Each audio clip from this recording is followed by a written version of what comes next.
একই সাথে জন্ম, একই সাথে ট্যালেন্ট পুল বৃত্তি অর্জন। এক পরিবারের ৩ যমজ বোনের অভাবনীয় সাফল্যে অবাক সবাই। আমি আর আমার ২ বোন ট্যালেন্ট পুলে বৃত্তি পেয়েছি। তাবিয়া, তাহিয়া ও তাকিয়া রহমান তিনজনই এবার প্রাথমিক বৃত্তি পরীক্ষায় ট্যালেন্ট পুল বৃত্তি পেয়ে শোরগোল ফেলেছেন পুরো এলাকায়। কিন্তু আমার আনন্দ বা আমার অনুভূতিটি একটু অন্যরকম অনুভূতি, যে আমার ৩টা সন্তান একবারই সাফল্য অর্জন করেছে, তিনজনেই। ২০১৩ সালের ২৬ মার্চ জন্ম নেওয়া এই ৩ তরুণীর সাফল্য এখন নেট দুনিয়ায় ভাইরাল। তাদের কঠোর পরিশ্রমের ফলে তারা এখন আলোচনার কেন্দ্রবিন্দুতে। বৃত্তির জন্য আমরা কঠোর পরিশ্রম করেছি। একই পরিবারের ৩ সন্তানের এমন বিরল সাফল্যে আনন্দে ভাসছে পুরো পরিবার, আত্মীয় স্বজন এবং এলাকাবাসী। আমি খুবই খুশি আল্লাহর হস্তে।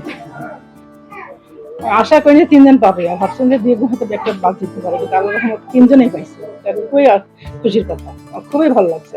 তো অবশ্যই এটা আমাদের পরিবারের জন্য অবশ্যই অনেক একটা আনন্দের সংবাদ, এবং আমি ওদের ফুপি হিসেবে আমিও ভীষণ আনন্দিত। মা বাবার মতে নিয়মিত পড়াশোনা, কঠোর পরিশ্রম এবং শিক্ষকদের আন্তরিক সহযোগিতাই এ সাফল্যের মূল চাবিকাঠি। বলবো যে আমার মিসেস অর্থাৎ মেয়ের মা আমার সন্তানদের পিছনে যথেষ্ট সময় ব্যয় করেছেন এবং তাদের পিছনে পরিশ্রম করেছেন, তার ফলস্বরূপ মূলত আজকের এই রেজাল্ট হয়েছে। ওরা অনেক রাত জেগে পড়াশোনা করে, তারপর পরিশ্রম করে, মানে পড়াশোনাটাকে ওরা এভাবে করে যে ভালো রেজাল্ট করতে পারে। শত শত মেধাবী শিক্ষার্থীর মধ্যে কুড়িগ্রাম সদরের নাজিরা, টেক্সটাইল মোড়, মিয়াপাড়া এলাকার এই ৩ যমজ বোনের অনন্য অর্জন এখন সবার মুখে মুখে।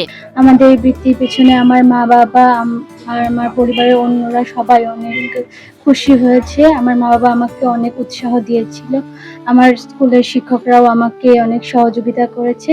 ট্যালেন্ট পুলে বৃত্তি পেয়েছি। এই বৃত্তির পেছনে আমার মা বাবা আর আমার স্কুল শিক্ষকের অবদান অনেক বেশি।